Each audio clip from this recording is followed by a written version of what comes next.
let's talk about draft night, because it was, if I remember correctly, there was a bunch of rumors about maybe the Rams were in play. I think they had the pick and traded it, right? Is that how it played out? How did that play out, and how'd you find out that Washington was going to trade up and take it?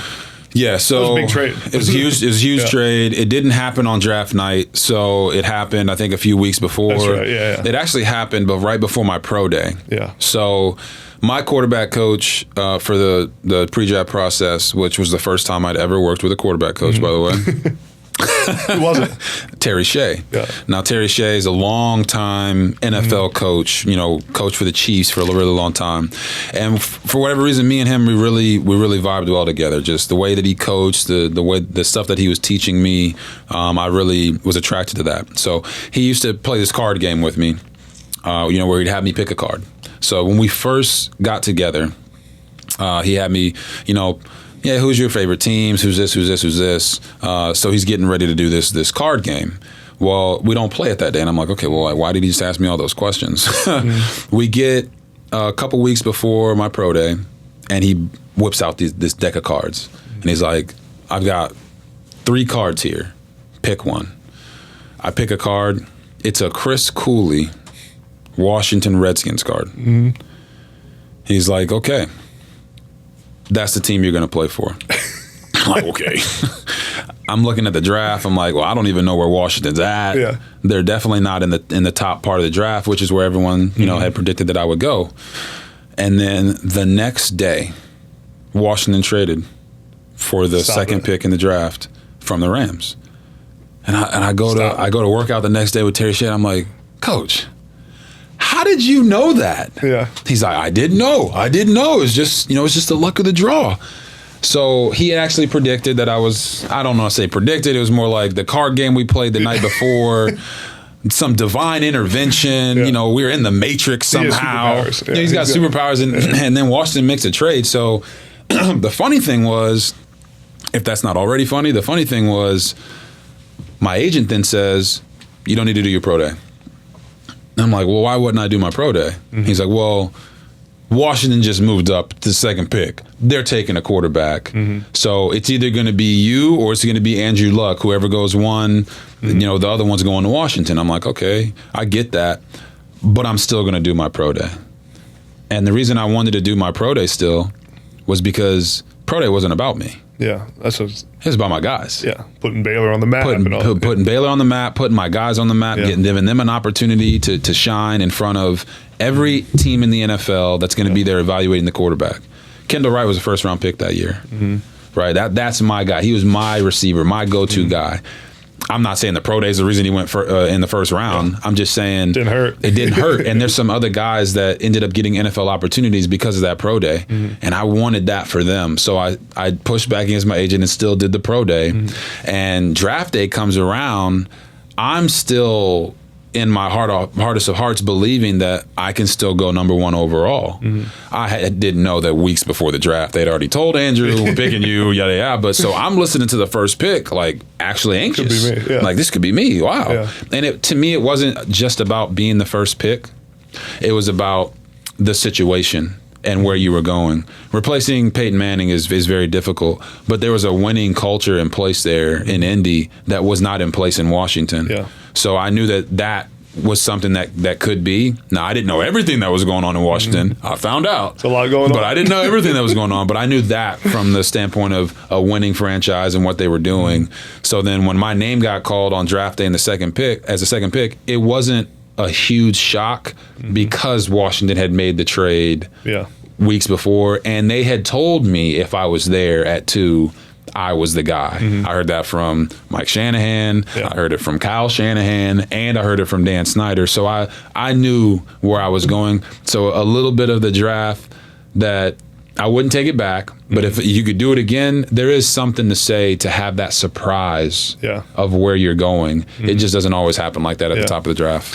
I just had on the podcast as well 2 quarterbacks, Christian Hackenberg and Deshaun Kaiser. Remember those 2 names? Yes, I do. And we got into big conversations about, as a quarterback, why where you go matters so much. The situation you walk into and just a bunch of different dynamics. What was what are your thoughts on that? And obviously going to Washington, you had a bunch of ups and downs in your career. You're the face of the NFL one year, and then you get injured, and then there's a bunch of chaos going on. Yep. Do you ever think about if you didn't go to Washington, my career might have been different, or just the situation you had to walk into there? Yeah, what I would say is it's Before we get to the pod, I want to tell you all about our newest sponsor, Athletic Greens. And let me tell you, when I found out about this sponsor, I was fired up because I've been using Athletic Greens for years, and I want to promote to you guys the things I actually use. I love Athletic Greens. As a former Division I athlete, I've tried countless supplements, and recently my nutrition and my health has become a bigger deal for me as I get farther away from my playing career. And let me tell you, Athletic Greens is the real deal. Has me feeling healthy and energized every single day. With as much as I'm on the road, traveling, shooting podcasts, it's hard to have a healthy diet, hard to have healthy nutrition, hard for me to get my vitamins and minerals every single day. My doctor even told me that last time I saw him. But with Athletic Greens, I get 75 plus vitamins, minerals, and a bunch of other healthy things. I don't even know what they are, but I know they're good for you. And when I wake up every single day now, I feel energized, my digestion has never been better, and I'm ready to attack each and every day because of Athletic Greens and AG1. So if you want to take ownership of your health like I am right now, try AG1 today at drinkag1.com/nextup, and you get a free 1-year supply of vitamin D and 5 free travel packs when you go to my link, tryag1.com/nextup. And guys, all of you who support this podcast, you guys supporting our sponsors helps me a ton. So please go support AG1 and support Next Up through the process and optimize your health and nutrition today. drinkag1.com/nextup. Check it out. That's a tough one. We could do you got another 2 hours? Nah, it's very simple.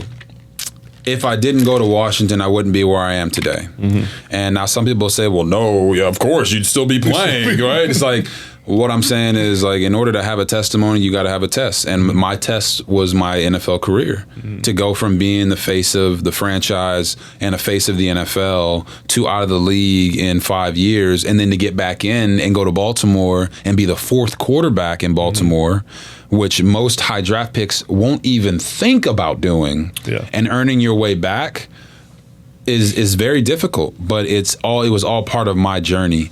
So I don't think about it like, man, my career would have been different. I know it would have been different. Everyone knows it would have been different if I had been drafted somewhere else. But do I love DC? Absolutely. I love that city. I love that team. And now that there's new ownership in place there, I'm looking forward to getting back involved with the team, and already have. That's why I was in DC yesterday. So I don't look at it as spilled milk anymore. For a while there, maybe until I was out in 2017, there was a lot of resentment there. There was a lot of upsetness inside of my spirit about that situation and about what happened there. But I was able to let that go, because you cannot move forward in life if you're continuing to hold on to the hurts from your past. Yeah. And I've been able to process everything that happened, understand why it happened, and then for me, just find ways to continue to get better to make sure that the rest of your life is the best of your life. Yeah. So I don't ever look back now and say, oh my gosh, man, if I'd have got drafted here in this situation with this.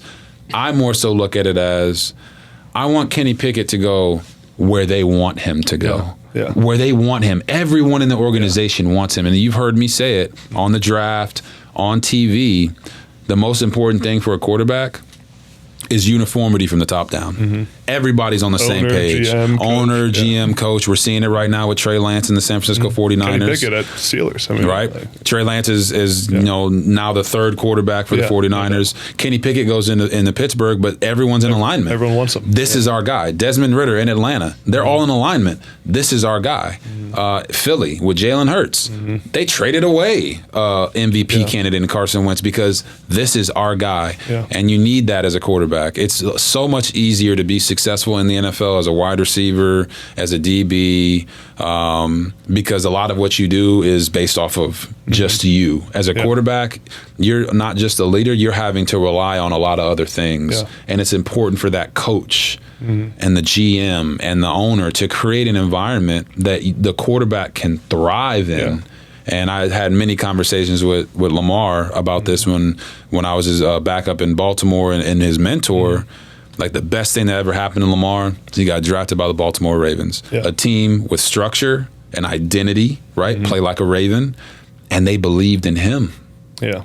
No one else. They traded back into the first round to go get him because they believed in him as a quarterback. And I think that is important. You don't want to trade a bunch of draft picks for a quarterback and then not create an environment for him to be successful in it or to there to be division in the ranks. That's not what you want to do.